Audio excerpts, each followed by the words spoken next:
He tells you he doesn't want anything serious, but somehow he still wants to see you.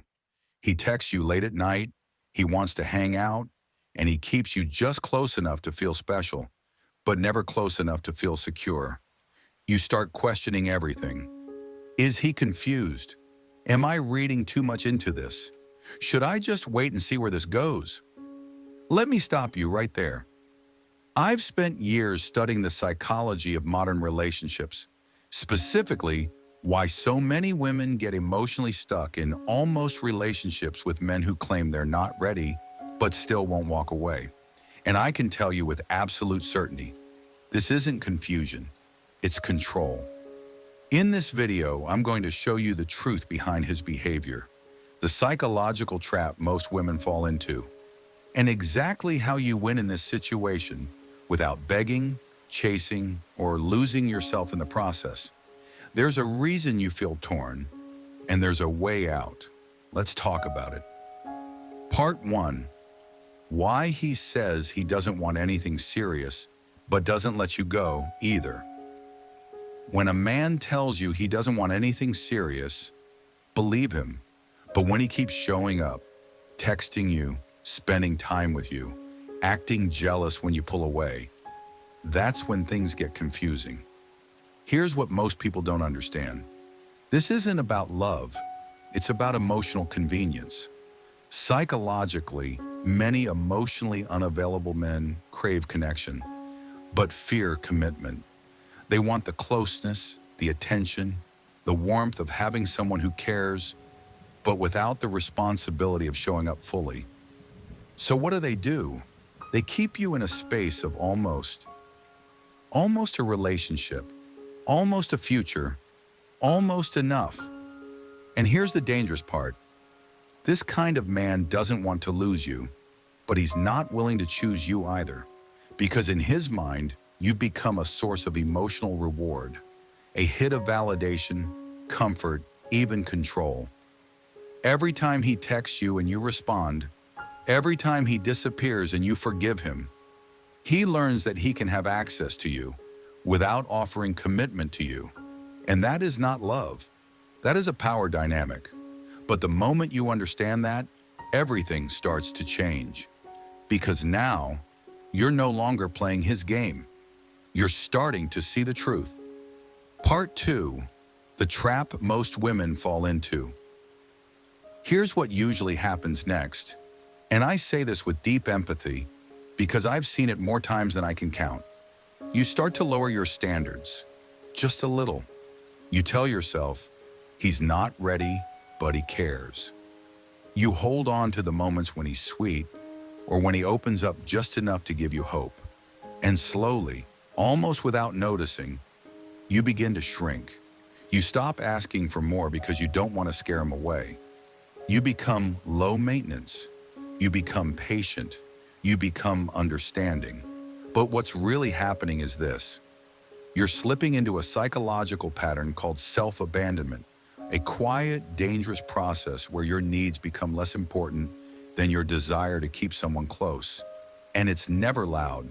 It sounds like, maybe I'm expecting too much. Relationships take time. At least he's still here. But deep down, you know something feels off because your heart is showing up fully and his isn't. This is the trap. You start over-functioning to make up for his emotional underperformance.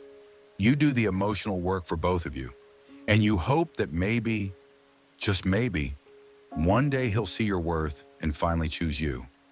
But let me tell you something hard and healing. Love that asks you to wait in emotional limbo is not love. It's avoidance wrapped in charm. And the longer you stay, the more you start to question yourself instead of the situation. But what if I told you the real power isn't in trying to win him over? It's in how you respond from here.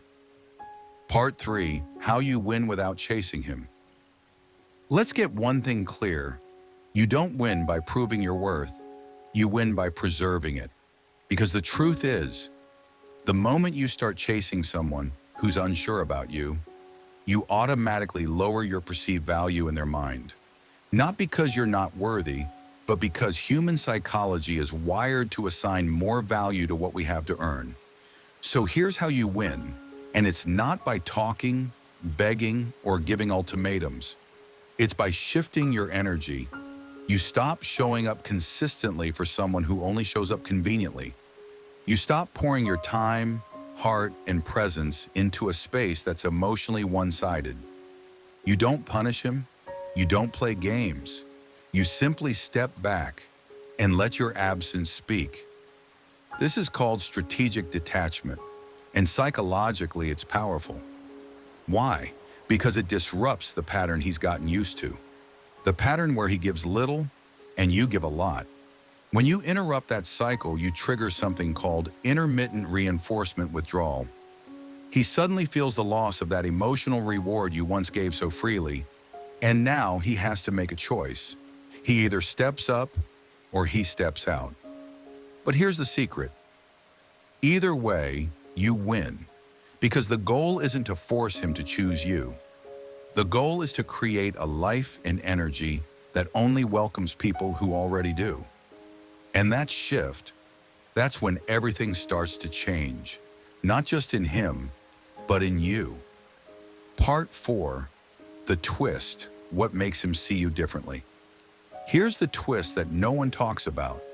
It's not your words that change a man's mind. It's your absence. You could explain your feelings 100 different ways. You could tell him what you want, what you deserve, how patient you've been. But if he still feels like you'll be there, no matter how little he gives, he has no reason to change. Because from his perspective, nothing's at risk. He still has you. But when you pull your energy back, not with anger, not with drama, but with clarity, he starts to feel something unfamiliar. The weight of your silence, the value of your peace, the reality of losing access to something he once took for granted. And that's when something shifts in him. Because now, you're no longer the woman who waits. You're the woman who walks. And that is the woman he remembers. See, real attraction, lasting attraction, comes not from being available at all times. It comes from boundaries, from standards, from self-respect. When he sees you living, glowing, and protecting your energy, he starts to wonder, was she the one? Did I mess up? And maybe, just maybe, he starts to see you not as an option, but as the one who got away. But here's the most powerful part. By the time he finally sees it, you might have already moved on to someone who saw it from the start. If this spoke to something deep inside you, it's because you already know the truth. You've just been waiting for permission to honor it. So let this be your sign. You don't have to chase clarity. You create it with your choices. And if you're ready to stop settling for halfway love, if you're done feeling like you're not enough for the bare minimum, then this space is for you. Subscribe for more psychology-backed insights that help you not only understand others, but reclaim yourself. And if this video hit home, tell me in the comments, have you been in a situation like this? What helped you take your power back? Your story might be the light someone else needs. And always remember, the right man will never be confused about you. He'll see you, he'll choose you, and he'll never make you question your worth.